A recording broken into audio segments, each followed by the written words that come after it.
Esta manhã eu gostaria de compartilhar alguma coisa convosco. Há duas histórias que eu gosto muito. Há uma delas que é muito especial, que não vou falar esta manhã, que é Jericó. E o que Jericó tem de especial é... isto, se tivesse perguntas e respostas eu colocaria, mas não vou-vos perguntar nada. Ouçam apenas. É o quê? É a destruição de uma muralha, não é? É o que Jericó tem de especial.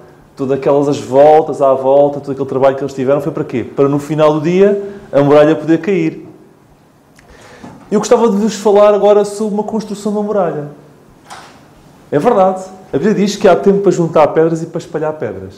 E também fala que há tempo para destruir muralhas e para construir muralhas. E hoje vou-vos falar de uma história em que o objetivo principal era construir uma muralha. Não era destruir a muralha, mas construir uma muralha. E a título de exemplo, isto serve apenas para mostrar o quê? Que a Bíblia tem histórias e tem explicação para tudo o que nós precisamos para a vida. Isto é um pequeno exemplo de como a Bíblia toca em qualquer pormenor que é importante para nós no dia-a-dia. A Bíblia fala de quando é importante destruir muralhas, como a Bíblia fala de quando é importante construir muralhas. Nós muitas vezes choramos por muitas coisas. Os pais choram quando os filhos casam, não é? Os pais, nós choramos quando nasce-nos um filho ou um neto. Choramos, isto mais as senhoras, quando se vê um filme triste, não é? Volta e meia, começam a chorar, lágrima no canto do olho. E os homens também, alguns. Mas o que não é tão comum é vermos na Bíblia alguém que chora quando vê uma muralha no chão. Mas a Bíblia também tem isto. A Bíblia também tem a história de alguém que chorou quando soube que uma muralha tinha sido derrubada. E essa história encontra-se no livro de Neemias. E vamos ler os primeiros 11 versículos. Neemias, capítulo 1, do 1 a 11. Neemias está antes de Salmos, antes de Jó, logo a seguir a Esdras. Portanto, temos Jó, depois antes temos Esther, e antes de Esther temos Neemias. Isto é um livro fantástico. Eu apenas vou-me dedicar nos primeiros 11 versículos e vou tentar dar-vos uma retrospectiva, uma antecipação, aliás, do livro todo, de uma forma muito sucinta. E vamos falar sobre reconstruir muralhas, esta manhã. Neemias, capítulo 1, versículos 1 a 11. Neemias 1, 1 a 11.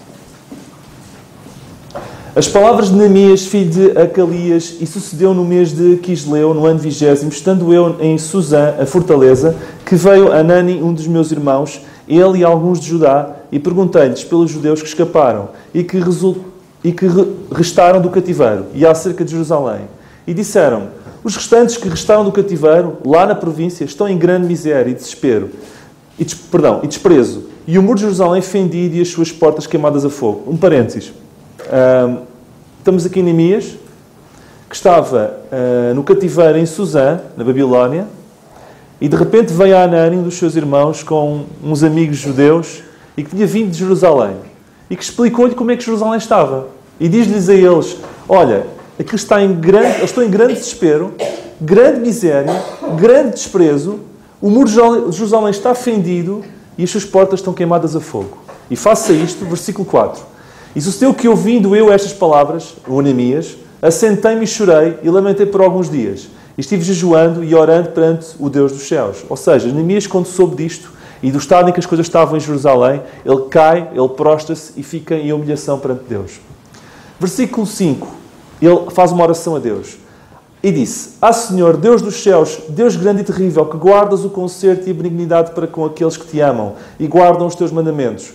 Estejam, pois, atentos os teus ouvidos e os teus olhos abertos para ouvires a oração do teu servo, que eu hoje faço perante ti, de dia e de noite, pelos filhos de Israel, teus servos, e faço confissão pelos pecados dos filhos de Israel, que pecámos contra ti, também eu e a casa de meu pai pecámos.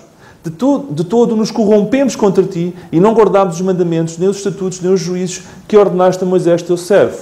Lembra-te, depois, da palavra que ordenaste a Moisés, teu servo, dizendo: vós transgredireis e eu vos espalharei entre os povos. Até aqui, eu continuo. No fundo, ele faz uma oração em que faz uma meia-culpa.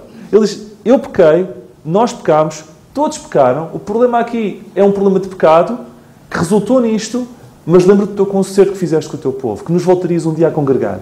Lembra-te disso, Deus. E eu quero muito que isso aconteça. E vemos que ele fazia esta oração de dia e de noite, jejuando. Ele estava em sofrimento. Versículo 9. E vós vos convertereis a mim e guardareis os meus mandamentos e os fareis então ainda que os vossos rejeitados estejam no cabo do céu, de lá os juntarei e os trarei ao lugar que tenho escolhido para ali fazer habitar o meu nome. Aqui um parênteses. Ele, no fundo, cita uma promessa que Deus disse que se não os arrependermos, se eles se arrependessem, ainda que eles estivessem espalhados por qualquer parte do mundo, eles voltariam a congregar. Ele relembra, entre aspas, Deus. 10. Estes ainda são os teus servos e o teu povo que resgataste com a tua grande força e com a tua forte mão. Ah, Senhor, estejam, pois, atentos os teus ouvidos à oração do teu servo e à oração dos teus servos que desejam temer o teu nome. E faça prosperar hoje o teu servo e dá-lhe graça perante este homem. Então era eu o copeiro do rei. Perceberam a história? Neemias era o copeiro do rei. Ficámos a saber no fim do versículo 11. Ser copeiro do rei, naquela altura, ou melhor, era muito hábito haver assassinatos e muitas vezes envenenamentos. O ser copeiro era um cargo equivalente a uma pessoa da máxima confiança. Alguém que chega a copeiro do rei é o equivalente a alguém chegar a secretário de Estado. É copeiro, mas tudo bem. Mas é alguém que está a lidar permanentemente na corte.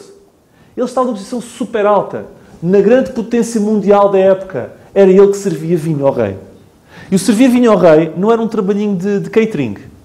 Era um trabalho super valorizado. Era algo de muita honra. Era este homem, Neemias, que estava a sofrer com o povo de Israel, que estava em Jerusalém. Já vamos ver os impactos disso. O livro de Neemias está dividido em 2 secções.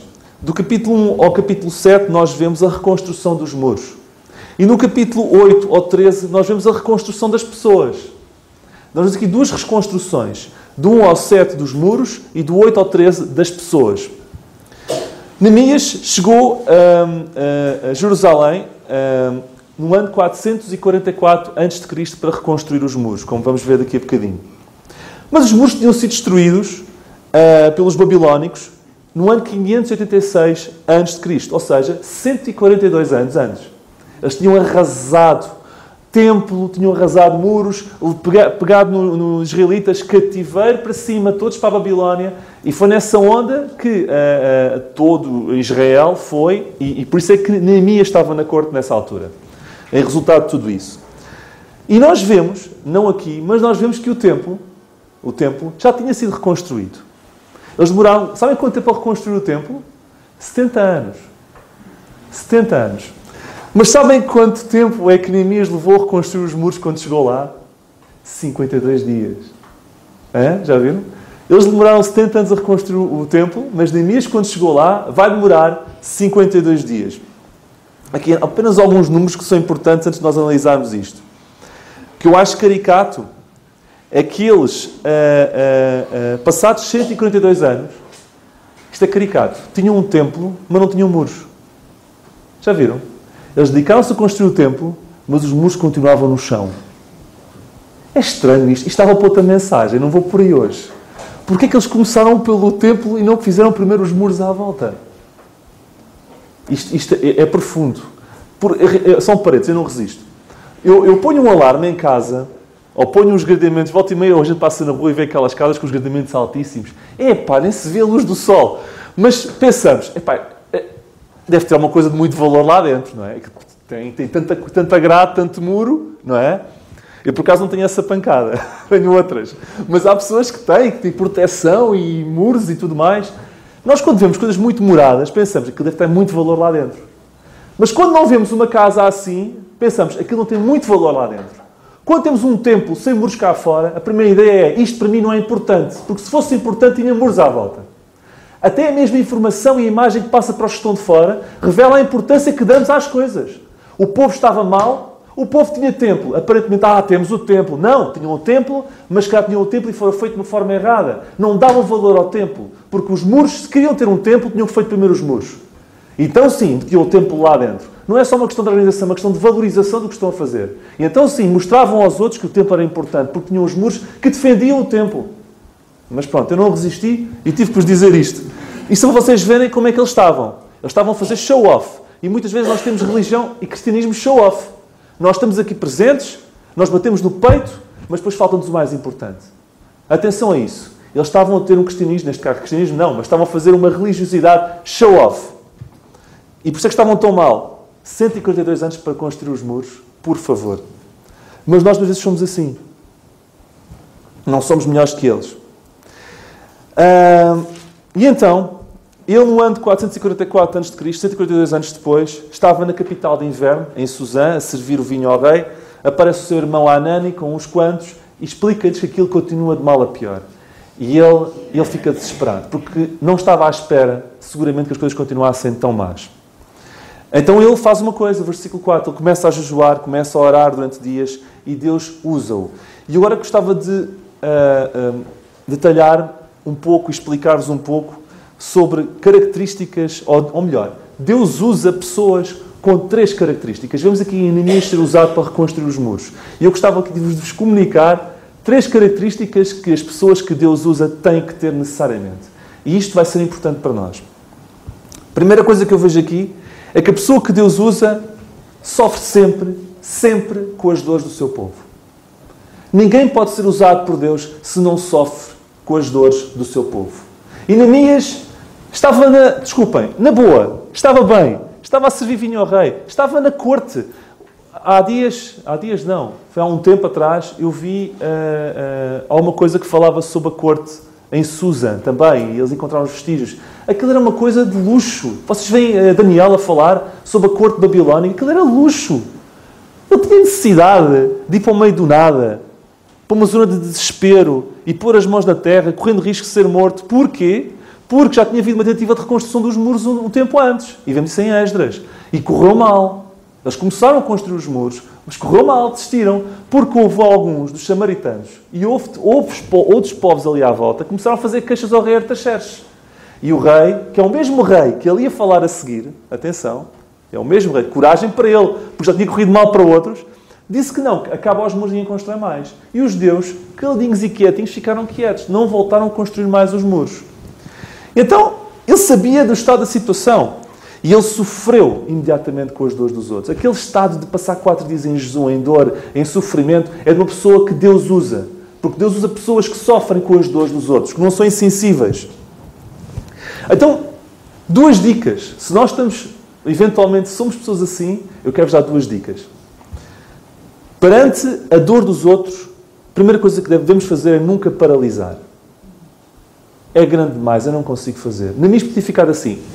O quê? O que não foi feito em 142 anos vou eu, que sirvo o vinho ao rei. Eu não sou engenheiro. Eu sei pôr vinho dentro de um copo e servir. Sou eu que vou construir um muro. Nem pensar. Vou deixar isso para o outro. Para o Aleliel e para os amigos dele. Não. Olha, como é que ele se chama? O irmão dele? Anani. Desculpem, Aleliel. É parecido. Anani, tu vais a caminho e tu vais fazer isto, vais falar com o outro, tu vais fazer assim e construir os muros. Não mandou o Anani nenhum. Ele pegou no caminho, saiu da corte e pôs lá as mãos na massa. Não mandou o Anani fazer isso. Foi ele que foi fazer isso. A primeira coisa que devemos fazer é não paralisar. Há uma passagem que eu gosto muito, que é o Senhor Jesus olhar para Jerusalém e dizer isto. E vendo a multidões, teve grande paixão delas, porque andavam desgarradas e cansadas como ovelhas não têm pastor. E ele sofreu também com as dores do seu povo com Jerusalém.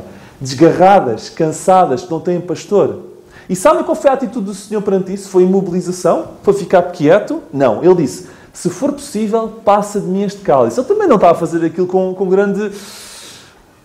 Mas faça-se a tua vontade e não a minha. É esta a atitude. Eu tenho que fazer alguma coisa, eu sinto as dores daquele que está ali ao meu lado, esse cara não tem vontade nenhuma de o fazer, mas eu tenho que fazer. Que se faça a tua vontade, mas não a minha. Isto não é fácil, mas é assim que tem que ser feito. Segunda coisa, se fôssemos nós o Neemias e ouvíssemos aquela história e sentíssemos aquela... a sofrer as dores do povo, que é uma coisa positiva, dizíamos logo não quero enganar, Anani, isso. Eu hoje estou um bocadinho trapalhão a ler. Anani, eu acho que ia dormir mal à noite, acho que deve ter sido isso. Anani, tu pega... Olha, eu vou falar com o rei a seguir, vais já fazer as malas. Já? Vai já às malas, nós vamos a caminho. Mas não fala... Não, ele vai de certeza que deixar que sim, dizer que sim. Vai já fazer as malas. Vocês sabem quanto tempo demorou até ele saber da notícia do Anani, até pegar no caminho e ir para Israel? 4 meses. Entre o capítulo 1, versículo 1 e o capítulo 2 e versículo 1 passaram-se 4 meses em oração, em meditação, a falar com Deus, a ter certeza do que ia fazer. Ou seja, meio termo, nem ficarmos imobilizados à espera que as coisas se curem e que se tratem e nós ficarmos no nosso canto, nem ficarmos logo com o fogo para ir fazer as coisas sem falar com Deus primeiro. E ele teve esse cuidado de falar com Deus. E só depois é que se pôs a caminho. São 2 dicas importantes. Neemias, claramente, ele sofria com as dores do povo. Mas para nós podermos resolver essas mesmas dores de alguém que está à nossa volta, nós temos que perceber a causa do problema. Qual é a causa? Porque é que esse povo está assim? E nós lemos no versículo 6 e 7, eu já li, que o problema era pecado. O problema não era falta de organização. Também era, mas não era o seu problema principal. O problema não era falta de recursos. Também era, mas não era o seu problema principal. O problema era o pecado. Nós vemos isso no versículo 6. Faço confissão pelos pecados do teu povo. 7. De todo modo nos corrompemos contra ti. Não guardamos os mandamentos. Ou seja, o que está a acontecer deriva do pecado. Deriva do pecado. E então ele dedica algum tempo, até ao versículo 11, a relembrar Deus da sua promessa. E no versículo 10, nós encontramos várias vezes repetida a palavra teu. Teus, teu, tua, pelo menos 4 vezes. Como se Neemias estivesse a relembrar. É o teu povo, são as tuas promessas, és tu que tens que ajudar, tudo depende de ti. Ou seja, ele identifica que o problema é pecado, teve honestidade para se associar a esse mesmo pecado, a dizer, nós nos corrompemos, quando ele próprio nem estava tão assim corrompido como o resto do povo, mas ele teve uma humildade para se identificar com as dores dos outros, como sendo um daqueles que também estava com esse problema, mas depois sim, como sabe que o problema é pecado, e sabe que ele não pode resolver a não ser Deus, diz, Deus, agora és tu que tens que entrar em ação. Porque eu não consigo lá, eu vou construir um muro, mas o problema não é do muro, o problema é pecado. Porque se o pecado não for resolvido, eu construo um muro, ou nem eu consigo construir, mas depois de construir cai outra vez ao chão. E nós às vezes pensamos que o nosso problema é resolver certas coisas, que são aparentes, mas não vamos ao problema de fundo. E andamos 142 anos com muros a subir, a cair, a levantar, a cair, a levantar, a cair, porque não percebemos que o nosso problema é pecado. O problema que nós temos, grande parte das vezes, se não sempre, é pecado. Não é estético. O problema não é a questão de ter o muro, não ter o muro, ter a torre mais alta, ter a torre mais baixa, ter a casa certa, ter o carro certo, ter a pessoa certa. Não interessa. O problema muitas vezes é o pecado da nossa vida. E Neemias percebeu isso e pediu ajuda a Deus. Deus, lembra-te do teu concerto. Lembra-te da tua promessa. Foste tu que prometeste congregar o teu povo. Mas só há congregação do povo se o povo estiver com muros. Eu preciso lá ir fazer alguma coisa, mas és tu. Eu tenho que ir na tua força. E foi assim que ele, nesse contexto, só então foi ter com o rei e chegou-se à frente. Ok? Até aqui, estamos quase a chegar ao meio-dia e até aqui Neemias não pôs uma única pedra no muro. Vejam o tempo que é preciso muitas vezes ter antes de começar a fazer alguma coisa para fazer bem feito. Ok? Deus usa pessoas que sofrem com as dores dos outros, mas também Deus usa pessoas que têm uma visão clara do propósito de Deus. Neemias, como eu disse, podia ter ficado confortável na Babilónia.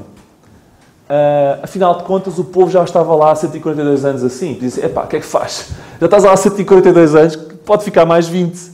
Deixa-me aqui, estou a subir de escalão, daqui a pouco chego a chefe de copeiro-mor e depois já não sirvo copos, servem-me a mim. Eu estou aqui tão bem na Babilónia. Não. Anani, vai lá tu. Mais 20 anos, menos 20 anos, não é problema. Só que, no versículo 9, nós vemos aqui uma coisa interessante. Eu vou ler. E vós vos convertereis a mim e guardareis os meus mandamentos. Ele está a citar uma promessa de Deus. E os fareis, ainda que os vossos rejeitados estejam ao cabo do céu, de lá os juntarei e trarei ao lugar que tenho escolhido para ali fazer habitar o meu nome. Ele cita uma promessa em que Deus diz que vai converter o povo, ainda que estejam espalhados pelo cabo do céu, Ele vai juntá-los todos outra vez. Sabe o que quer dizer? O sonho de Neemias era o sonho de Deus. E Deus usa pessoas que têm a visão clara do propósito de Deus. Se a nossa visão não for a visão de Deus, Deus não nos usa. Mas se a nossa visão for a visão de Deus, Deus vai nos usar.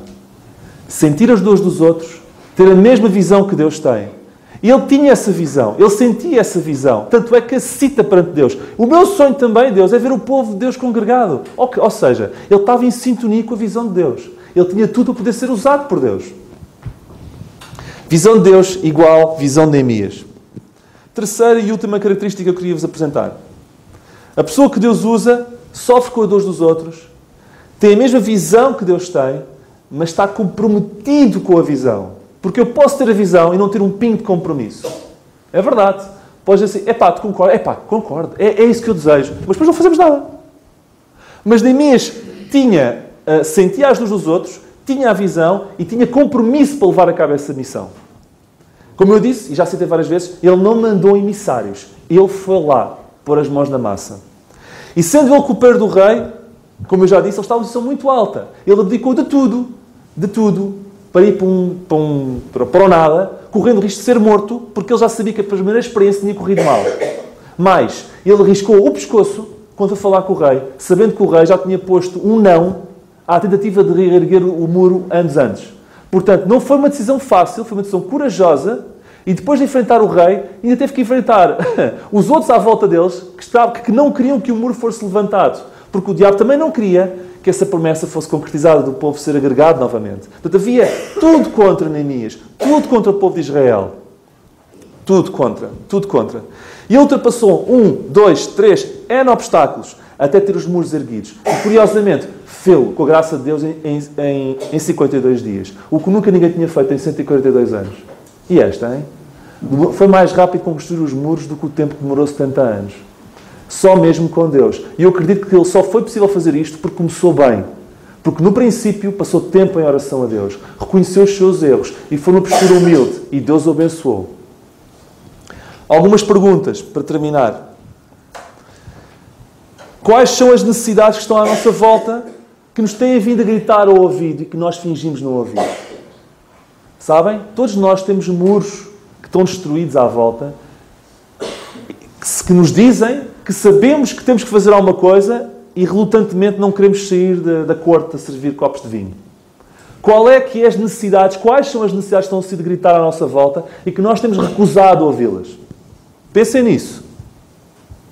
Porquê é que é tão importante perceber que o nosso propósito deverá ser a glória de Deus mais do que a nossa felicidade? E porquê é que ambas as coisas nunca estão em confronto? Porque a primeira parte da pergunta podia parecer mal. Tem esta segunda parte. O nosso propósito não deve ser a nossa felicidade, mas fazer a vontade de Deus. E sabe uma coisa? Nunca estão em confronto. Ou seja, uma coisa nunca implica não ser... Ou seja, fazer a vontade de Deus implica sempre ser feliz. Nunca pensem que fazer a vontade de Deus implica não ser feliz. Neemias foi claramente mais feliz. Imagine o gozo dele. De ter aquele muro construído. De ter o seu sonho cumprido. Comparas a servir copos de vinho ao rei? Mas se calhar uns anos antes ele não imaginava isso e achava que já estava bem. Mas fazer a vontade de Deus implicou ser mais feliz. Portanto, nunca se esqueçam que o nosso propósito deverá ser a glória de Deus mais do que a nossa felicidade e que ambas as coisas nunca estão em conflito. Nunca estão em conflito. Hoje, mais do que nunca, não acham que devemos levantar muros nas nossas famílias? Muros nas nossas igrejas? Muros na nossa vida pessoal? Eu vejo muito muro caído por aí. A começar nas vidas pessoais de cada um. Ainda há bocadinho falámos sobre a questão dos pais e dos filhos. Há pais que não colocam muros à volta dos filhos. Veem os muros em cacos e não se mexem. Estão à espera que a escola dominical faça o trabalho que eles devem fazer. Estão à espera que o pastor faça e os pais não fazem. Muitas vezes temos igrejas com muros caídos. Todos nós. E eu sou igreja também, faço parte. E sabemos que é preciso fazer alguma coisa e não fazemos. Temos coragem para levantar os muros. A história terminou bem. Muitas vezes parece que vamos para pior. É a ideia que o diabo nos quer vender. Mas na prática, o final é de gozo e de alegria. Não se deixem enganar. Levantar muros é uma missão honrosa, mais do que servir copos de vinho. Que o Senhor nos abençoe.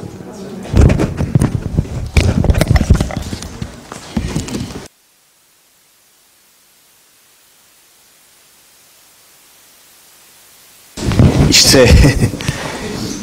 eu nem tenho palavras para poder agradecer ao nosso Deus. As nossas palavras têm que ser mesmo de agradecimento a Deus. E aquilo que ouvimos, que os nossos corações possam ter estado atentos. Hoje cria-se muita ideia de que mais importante do que criar muros é criar pontes. Essa é a ideia que a sociedade está a passar. É nós criarmos pontes em vez de criarmos muros. Mas hoje vimos a importância que é de nós criarmos muros para proteção daquilo que de facto achamos que é importante. Que o Senhor nos ajude. Eu não vou dizer mais nada, vou só passar a palavra aqui ao nosso irmão Carlos, que ele quer dizer algo. Carlos, depois termina com a oração e termina logo. Não necessariamente. Eu chamo aqui o nosso irmão José para terminar com a oração. Não, eu só quero dizer duas coisas. Em primeiro lugar, dar graças a Deus por aquilo que ouvimos, dar graças a Deus por esta igreja, dar graças a Deus pelos dons que Deus tem levantado, dar graças a Deus pelo David, dar graças a Deus pela forma como o Senhor o tem usado. Eu espero que a gente registre bem esta mensagem, que é muito importante, mais do que aquilo que a gente imagina, e que a façamos passar a muitos. Toda a gente precisa de ouvir isto. A segunda coisa que eu quero dizer tem a ver com o que está a passar lá em cima. Nós estamos aqui em baixo, mas lá em cima está a discorrer a escola dominical. E nós às vezes não temos bem a noção da dimensão da obra que Deus está a realizar. E nós só estando perto é que nos apercebemos. Isto já temos falado nisto várias vezes, nós temos de estar perto dos jovens, estar perto das crianças, estar perto dos irmãos, estar perto de tudo, porque só aí é que a gente vê o que é que... Eu na sexta-feira passada, na reunião de jovens, a nossa reunião de jovens foi só de oração e mais algumas coisas, também da palavra, mas fundamentalmente foi uma reunião de oração, até porque a gente esteve a ver a importância que é orar, e falamos acerca disso, e depois oramos todos, estivemos ali todos a orar. E enquanto estava a decorrer a reunião, eu fui perguntando a cada um deles qual é o objetivo de cada um deles, o que é que eles querem fazer, cada um deles, no que diz respeito a Deus e à sua vontade, à sua obra. E fui ouvindo, e apercebi-me que alguns disseram que queriam servir, por exemplo, ajudando as crianças, alguns as crianças mais pequeninas, outros as crianças maiores, ensinar na escola dominical. E uma das coisas que eu ouvi, que eu registrei, foi que algumas delas que estavam a falar, hoje, iam dar a escola dominical ali em cima. Os nossos adolescentes. Ouviram bem? Nós temos de estar atentos. Epá, eles precisam das nossas orações. E o Senhor está a construir. Aquela obra é uma obra silenciosa, invisível, mas depois a gente, passam-se os anos e as décadas, e nós vemos o que Deus fez com o David, não é? E a Sara, os dois irmãos que estão ali, eram pequeninos. E o David hoje, olha, e a Sara, e quem diz o David e a Sara, diz a Wanda e o Nando, e diz mais, até eu que estou aqui, olha. Era só, José, faz favor. Muito importante, oremos pelos nossos adolescentes lá em cima. Vamos então ficar de pé e orar. Senhor nosso Deus e Pai, em primeiro lugar nós queremos agradecer-te pelo privilégio que tivemos de estar aqui. E não, Senhor, não só o facto de estar aqui, mas estarmos na Tua presença. E de facto, Senhor, Tu nos falaste nesta manhã. Senhor, que a Tua palavra não seja em vão, mas que ela possa, na verdade, Senhor, continuar a falar aos nossos corações e que ela, na verdade, Senhor, possa produzir fruto na vida de cada um de nós. Fruto que honre e glorifique o Teu nome. Senhor, ajuda-nos a não removermos os limites antigos. De facto, Senhor, precisamos construir muros à nossa volta para nos protegermos do que vem do exterior. Senhor, agradecemos pelo Teu servo, rogamos que continues a abençoá-lo, assim como a sua família, e Senhor, que Tu na verdade possas servir-te de cada um de nós, para edificar, para construir. Agora vai connosco, Senhor, também para os nossos lares, e Senhor, ajuda-nos a edificar os nossos lares. Ajuda-nos, de facto, Senhor, a sermos bênção nos nossos lares, sermos bênção para as nossas famílias. Pai amado, foi bom estar na Tua presença. Continua connosco, Senhor, e ajuda-nos a continuarmos na Tua presença. É o que Te pedimos no nome e para a glória do Senhor Jesus. Amém.